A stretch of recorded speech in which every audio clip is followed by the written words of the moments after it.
Посветен на задачите и решителен да успее. Тоа е впечатокот за Владко Андоновски, првиот македонец што застана на селекторското кормило на најуспешниот тим во женски фудбал во светот, репрезентацијата на САД. Новата улога ја гледа како животен предизвик. Возбудливо. Многу сум возбуден и среќен што има можност да бидам тренер на оваа репрезентација. Со Владко се најдовме на Флорида. Таму одржа тренинг камп со фудбалерки што допрва треба да влезат во А тимот на селекцијата. Свесен е за тоа што американската јавност го очекува од него. Јас лично си го поставив тоа што цела Америка си го постави. Они се шампиони на светско првенство, знаеме, од 2019, од 2015 и за репрезентација со квалитет како Америка, се друго освен победа е неприфатливо. Тренингот го водеше заедно со помошниците тренери. Внимателно го следеше секој потек на фудбалерките од кој се бара исклучителен квалитет. Сака да воведе стил на игра со кој ќе се наметнат над другите.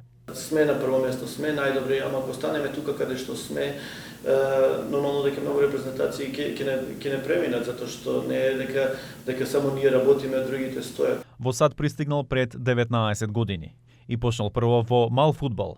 Потоа патот го води во професионалниот американски женски фудбал, каде 2 пати беше прогласен за тренер на годината. Вели дека е сосема исто дали работи со фудбалери или фудбалерки. Нема големи разлики кога доаѓа до пристапот, до тактичкиот пристап, до тактичката припрема. Физичките можности нормално се различни, но останатото се исто. Но и покрај големите планови и задачи со новата улога, не ги заборава деновите во македонските тимови. Вардар Скопје, ФЦУ, Работнички, Македонија, Грче, Петров. Те недостасуваат ли тие години? Да, секако, мислам, многу овој години уживав во работата со играчите, со тренерите, убави искуства. Последните неколку години со Македонија, Ѓорче имавме можност да искочиме и на европска сцена, што беше огромно искуство за мене во тој период. Така да нормално недостасуваат играчките години генерално, но посебно тие во Македонија. За крај, го прашавме и дали би ја тренирал македонската репрезентација. Сега во оваа ситуација главниот фокус ми е американската репрезентација и би сакал да останам тука најдолго што можам, затоа што е одлична организација, најдобри се во свет и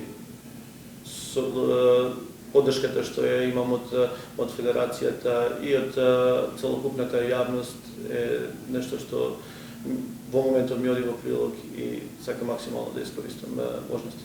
На Владко и репрезентацијата им следат квалификации за Олимписките игри до година. Им посакуваме успех и нему и на тимот.